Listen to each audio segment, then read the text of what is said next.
Welcome guys, welcome to Excel Tamil Today Tips YouTube channel. இந்த சேனலில் நிறைய videos upload பண்ணிட்டு இருக்கோம், லைவ் ஸ்ட்ரீமிங் பண்ணிட்டு இருக்கோம். பட் நம்மளோட ஸ்டூடியோவில் போய் பார்த்தீங்க அப்படின்னா ஒரு 514 மெம்பர்ஸ் மட்டும்தான் சப்ஸ்கிரைப் பண்ணிட்டு பார்க்குறாங்க. 99% அன்சப்ஸ்கிரைப் பண்ணாமல் தான் பார்க்குறீங்க. தட் மீன்ஸ் சப்ஸ்கிரைப் பண்ணாமல் தான் பார்த்துட்டு இருக்காங்க. அதாவது ஒரு நாளைக்கு குறைஞ்சது ஒரு 30 பேராவது வீடியோஸ் பார்க்குறீங்க. அதில் ஏதாவது உங்களுக்கு ஃபீட்பேக் இருந்துச்சு அப்படின்னா கண்டிப்பாக சொல்லுங்கள், கமெண்ட் பண்ணுங்கள். ஸோ முடிஞ்ச அளவுக்கு நான் சேஞ்சஸ் பண்ணிட்டு தான் வந்துட்டுருக்கேன். மொபைல் எடிட்டிங் இல்லை ஸ்க்ரீன் ரெக்கார்டிங் பண்ணி தான் உங்களுக்கு இந்த மாதிரியான வீடியோஸ்லாம் பண்ணிகிட்ருக்கேன். அதில் ஏதாவது மிஸ்டேக்ஸ் இருந்துச்சு இல்லை சரியாக புரியல அப்படின்னாலும் நீங்கள் சொல்லுங்கள். இன்னொரு தடவை அந்த வீடியோவை ரீகரெக்ட் பண்ணி உங்களுக்கு போடுறேன். ஓகேங்களா?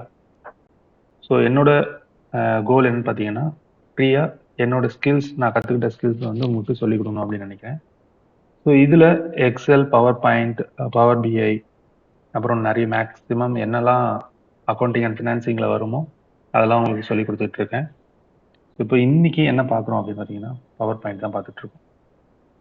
ஸோ இப்போது உங்களுக்கு பவர் பாயிண்ட் ஒரு இனிஷியல் ஸ்டேஜில் இருக்கிறது தான் லைவ் பண்ணியிருந்தேன். ஸோ அதே லைவ் தான் உங்களுக்கு இப்போது ரெக்கார்டிங்கில் காமிக்கிறேன். ஸோ இந்த மாதிரியான ப்ரெசன்டேஷன் சார்ட்ஸ்லாம் எப்படி ரெடி பண்ணுறது அப்படின்றது தான் பார்க்க போகிறோம். இப்போ நார்மலாக நீங்கள் ஒரு பிகினராக இருக்கீங்க அப்படின்னா உங்களுக்கு இந்த மாதிரியான ஸ்லைட்ஸ் வந்து ரெடி பண்ணுறது கொஞ்சம் கஷ்டமாக இருக்கும். மோஸ்ட்லி வந்து பேக்ரவுண்டு ஒயிட் ஸ்லைடாக இருக்கணும். சொல்ல வந்த கண்டென்ட் வந்துட்டு ரொம்ப மினிமம் கண்டென்ட்டாக தான் இருக்கணும். ஃபுல்லாகவே இருக்கணும் அப்படின்னு ஒரே ஸ்லைடில் எல்லாத்தையும் சொல்லிடணும் அப்படின்றதுலாம் எதுவுமே கிடையாது. ஸோ ஹெட்டர் பார்த்தீங்கன்னா ஒரு இடத்துல இருக்குது அப்படின்னா அந்த ஹெட்டர் அதுக்கான பொசிஷனில் எல்லா ஸ்லைட்லேயுமே இருக்கும். ஃபார் எக்ஸாம்பிளுக்கு நான் உங்களுக்கு காமிக்கிறேன் பாருங்க. இந்த ஸ்லைடும் டிஃப்ரெண்ட். ஓகேங்களா? பட் அதோட ஹெட்டர் பார்த்தீங்கன்னா ஹரிசாண்டல் எம்பெடட் ரோட் அப்படின்றத எந்த அளவுக்கு கிரிட் லைன் வச்சு நான் பண்ணியிருக்கேன். ஓகேங்களா? ஸோ கிரிட் லைன் அப்படின்றது அண்ட் கைட்லைன் அப்படின்றது என்ன அப்படின்றத பார்க்கலாம். இங்கே பாக்ஸாக தெரியுது தான் உங்களுக்கு கிரிட் லைன். இங்கே மேலே ஒரு லைன், இங்கே ஒரு லைன் இருக்கு இல்லையா, இதை மூவ் பண்ண முடியும். இதுதான் கைட்லைன். ஸோ இந்த கைட்லைனை நான் இங்கே ஃபிக்ஸ் பண்ணிக்கலாம்.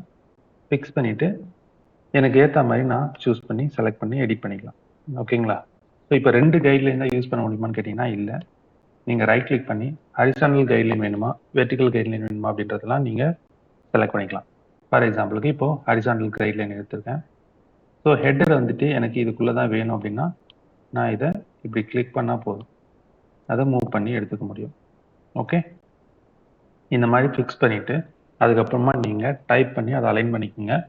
ஸோ எல்லா ஸ்லைட்லேயுமே இந்த மாதிரி தான் இருக்கணும் அப்படின்றது ஒரு ப்ரொஃபஷனலாக இருந்தால் பண்ணுவாங்க. ஓகேங்களா? நீங்கள் பிகினராக இருக்கீங்க, ஸோ அதனால் இதை கற்றுக்குங்க. எந்த மாதிரிலாம் பண்ணலாம் அப்படின்றத நான் ஹிண்ட்ஸ் கொடுத்துட்டு வரேன். ஓகேங்களா? நம்ம வீடியோவை மறக்காமல் லைக் பண்ணிடுங்க. ஸோ இப்போது உங்களுக்கு என்ன மாதிரியான ஃபாண்ட்ஸ்லாம் கொடுக்கலாம் அப்படின்னு பார்த்தீங்கன்னா, ரீடபிள் ஃபாண்ட்ஸ் எது வேணாலும் கொடுக்கலாம். கொஞ்சம் போல்டாகவும் இருக்கணும். அதே சமயம் ஸ்லைட் அப்படின்றதுனால நீங்கள் ப்ரெசன்டேஷன் பண்ணும் பொழுது குறைஞ்சது ஒரு 10 to 15 feet தள்ளி தான் இருப்பாங்க. அதனால ரீடபிள் மோடில் நீங்கள் கொடுங்க. உங்கள் லேப்டாப் இல்லை சிஸ்டமில் நீங்கள் பார்த்துட்டு இருக்கும்போது உங்களால் படிக்க முடியுது அப்படின்றதுனால ரொம்ப சின்ன லெட்டர்ஸ் யூஸ் பண்ணாதீங்க. கொஞ்சம் மேக்ஸிமம் இப்போ பார்த்தீங்கன்னா ஹெட்டர்ஸ் 36 கொடுத்துருக்கேன். அதுக்குள்ளே வந்து 24 பாயிண்ட்ஸ் புல்லட் பாயிண்ட்ஸ்லாம் கொடுத்துருக்கேன். டிஸ்கிரிப்ஷன் வந்து 12 பாயிண்ட்ஸில் கொடுத்துருக்கேன். இந்த டிஸ்கிரிப்ஷனை வந்து அவங்க படிக்க போகிறது கிடையாது. ஏன் அப்படி சொல்கிறேன் அப்படின்னா, இது எல்லாமே நம்மளோட நோட்ஸ் தான். அங்கே மோஸ்ட்லி அவங்க அதை ரீட் பண்ணணும் அப்படின்றது அவசியம் கிடையாது. பட் டைட்டிலை வந்து அவங்க ரீட் பண்ணணும். ஏன்னா டைட்டிலில் நம்ம எடுத்துகிட்டு இருக்கோம் அப்படின்றது பார்த்தாலே தெரியும். ஓகேங்களா? ஸோ அகைன் இந்த மாதிரியான என்ன சொல்கிறது, இந்த மாதிரியான விஷுவலைஸ் பண்ணும்போது அதோட டேட்டா பாயிண்ட்ஸ் வந்து உங்களுக்கு பக்காவாக இருக்கணும். இப்போ எவ்வளோ பெர்சன்டேஜில் இருக்குது, இந்த டைட்டில் இருக்கிறது எவ்வளோ பெர்சன்டேஜில் இருக்குது, இந்த டைட்டில் இருக்கிறது எவ்வளோ பெர்சன்டேஜில் இருக்குது அப்படின்றத நம்ம எப்படி சொல்கிறோமோ அந்த மாதிரி இங்கே போல்ட் பண்ணி ஹைலைட் பண்ணி காமிக்கும்.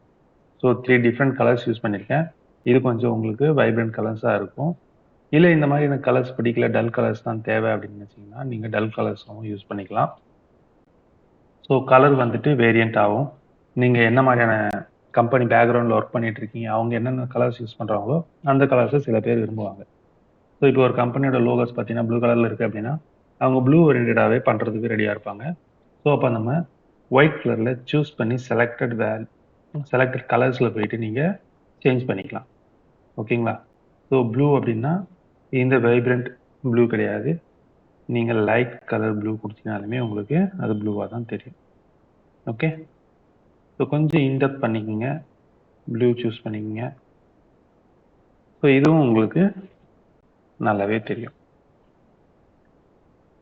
ஸோ நம்ம மோஸ்ட்லி இன்சர்ட் பண்ணி எடுக்கிறது பார்த்தீங்கன்னாக்கா ஷேப்ஸ் அதுலேருந்து தான் எடுத்துகிட்டு இருக்கோம். இது எல்லாமே வந்துட்டு ஸ்மார்ட் ஐகான்ஸ். நீங்கள் ஆஃபீஸ் 365 அந்த மாதிரி எடுக்கிறீங்க அப்படின்னா அதுலேருந்து எடுத்துக்கலாம். இல்லை இந்த மாதிரியான டெம்ப்ளேட்ஸ்லாம் வேணும்னு நினச்சிங்கன்னா presentationgo.com அப்படின்ற வெப்சைட்லேருந்து நீங்கள் எடுத்துக்கலாம்.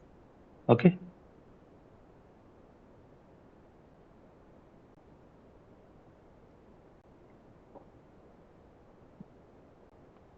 ஸோ இப்போ உங்களுக்கு இது எல்லாமே எப்படி பண்ணுறதுன்னு புரிஞ்சிருக்கும்.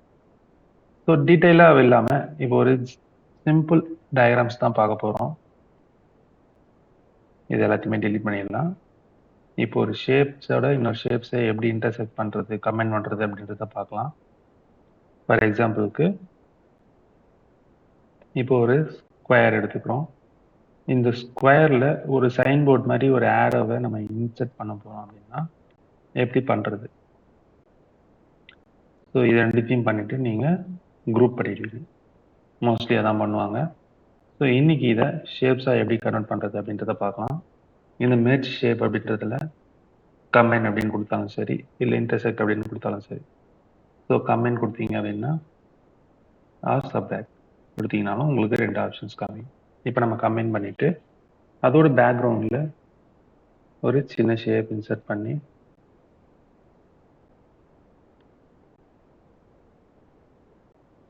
சென்ட் டு பேக்வேர்ட் கொடுத்துக்கிறேன். கொடுத்துட்டு அதோட கலர் வந்துட்டு ரெட் கலரில் கொடுக்குறேன். ஓகே, ஸோ அதுக்கு நோ அவுட்லைன் எதுவும் தேவையில்லைன்னு கொடுத்துட்றேன். கொடுத்துட்டு சின்ன சைஸுக்கு மூவ் பண்ணிக்கிறேன் உள்ள.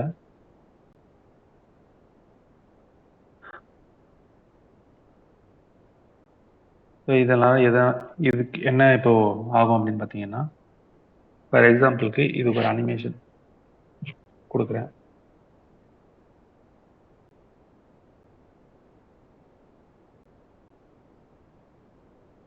ஃபேட் ஆப்ஷன் கொடுத்துருக்கேன்.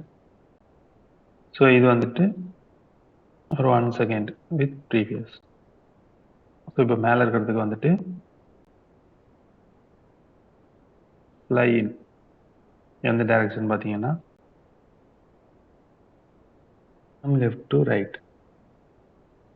ஓகே,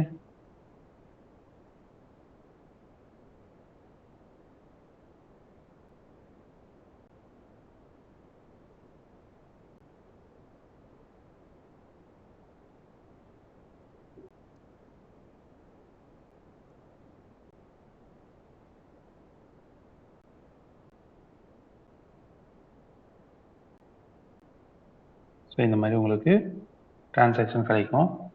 அது மட்டும் இல்லாமல் நீங்கள் எப்படி எடிட் பண்ணணும்னு நினச்சினாலும் நீங்கள் எடிட் பண்ணிக்கலாம். இப்போ இதில் கிரேடியன்ட் லூப் கொடுக்க போகிறோம்.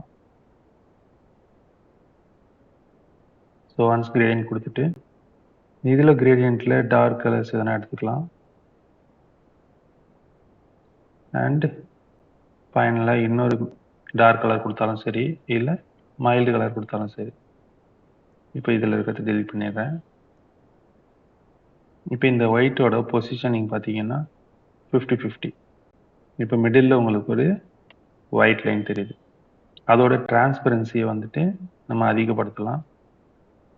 டிரான்ஸ்பரன்சி அதிகப்படுத்தும் போது உங்களுக்கு இந்த மாதிரி தெரியும். ஓகே, அதோட பிரைட்னஸை கம்மி பண்ணீங்க அப்படின்னா உங்களுக்கு பிளாக் ஷேடில் காமிக்கும். இப்போ ஒரு சில்வர் லைன் மாதிரி தெரியுது.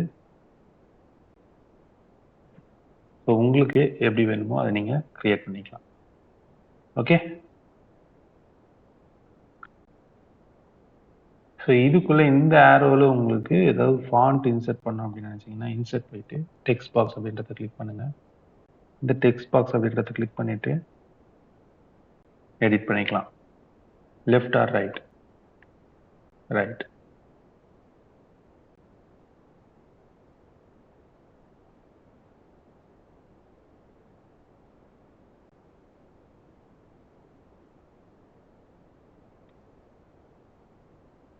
இதை நம்ம இப்போ அப்பர் கேஸில் மாற்றிக்கலாம், கொஞ்சம் இன்னும் நல்லாயிருக்கும்.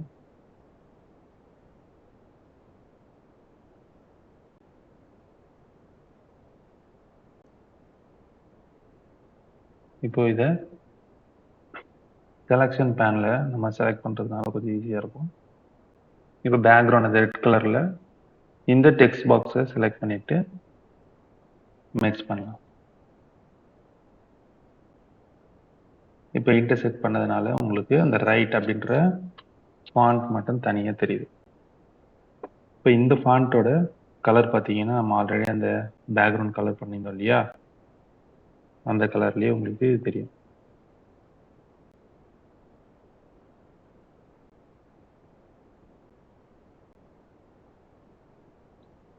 ஓகே, இப்போ இது பார்க்கறதுக்கு உங்களுக்கு எப்படி தெரியுது?